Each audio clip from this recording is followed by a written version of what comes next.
I'll tell you what really happened. There was no other woman, just me, out on the town. Music needing itself a lover of my feet, teaching ocean hips to dance. Thus learned the practice of holding oneself without space. Called La Llorona, translates from Spanish to the weeping woman. Heaved a heavy chest until hollowed enough to float. At night, drowning lonesome children to their deaths that don't know how to swim. Because I fly. I bite the air. I make everyone look up at me, a winged beast, a spectacle. Why else would you be staring at the sun? I am called Manananggal, translates from Tagalog to the self-segmenting one. At night, when I leave my home, detaching the upper half from my torso, I take to the air, land on the shingles of a roof, and thread my tongue through crevices of the home until I can suck the phlegm, fetuses, human liver, and blood out of my sleeping, pregnant victims. I leave the bottom half somewhere I cannot touch or hold. How else would I be able to feast if I cannot fly away? I'm always wanting a shot or two of something with the warmth of pressed palms to fill the space for a second tongue. The joy and solitude blooms enough flowers to fill the rest of my cavities. I'm a half-woman, bitter name, beloved story, bat-winged beast, witch who creeps slowly through the night, taking and taking. When I came home, they were dead. Everyone always asks about the children. They will tell you I killed them. Mis hijos. Fill their lungs with the jealousy of a vengeful woman that I thought, when the oxygen left their lungs, they too would know what it is like to be abandoned. I'm a mother because I care about feeding what is mine. I am a mother because I self-segment my body until it is not even mine. If my husband finds my lower half unattended, he may sprinkle ashes, salt, or vinegar on it. If so, I cannot return to this discarded part of me. Reattachment is said to be impossible, and so I die, fragmented. If you catch the evil woman in the act, whose job is it to punish her? Is it A, the husband, B, the church, C, the story, or D, the storyteller? By the time Jane Roe won her court case, she already had her child 3 years prior. Every good ghost story must have a villain. Or a mother.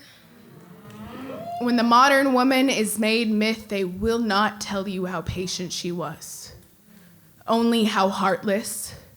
They will not give us a name. Instead, they will call us Jane Roe. A 22-year-old, born 2 kids already in a small town in Texas, unmarried, unemployed, had casual affairs with both men and women. Can't you hear the story now?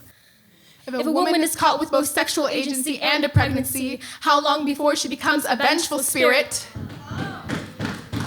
Jane Roe, derived from discretion, translates to Norma McCorvey, you, who won your case, became a headline, said yes, I'm Roe in 1994. Then a year later became a born-again Christian, denounced abortion, renounced how you slept with other women, said, I will be a good mother. Good woman, spotless as a plate licked clean from a hungry, wanting mouth. On your deathbed, you confessed how you were paid by anti-abortion groups to change your life. Said it was all an act. I did it well, too. I am a good actress. I, too, am a good actress, Norma. Sometimes I can convince an audience that I'm flying. All I need to do is make everything around me collapse.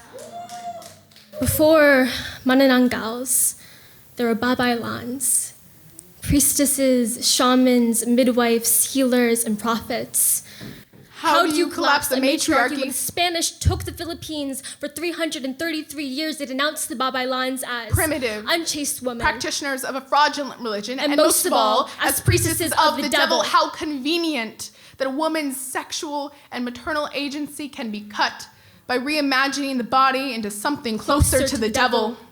My mother and my grandmother, who immigrated to the U.S. at or after the time of Roe, had more reproductive rights than I do, than my little sister does. Should I have a daughter, she will not know a time before. Bodily autonomy will be a beloved story. So manananggal. So Jane. So La Llorona. So Norma. Let's call your alias legislation as we scream it in the streets. Call all the mythical, gluttonous, vengeful, villainous women into our mouths, and do you remember their names? Do you remember our names? Us heartless bitches. Us witches. To woman is to be told you lack a heart. When it has been stolen from you. Cut in the waist and in the chest. The Supreme Court is playing surgeon. How American that my country promises my body still is mine. And everything below me is in their hands. Until they tell me I can fly now. Until I become a ghost. Until I can feel myself float. And see what's left on the ground.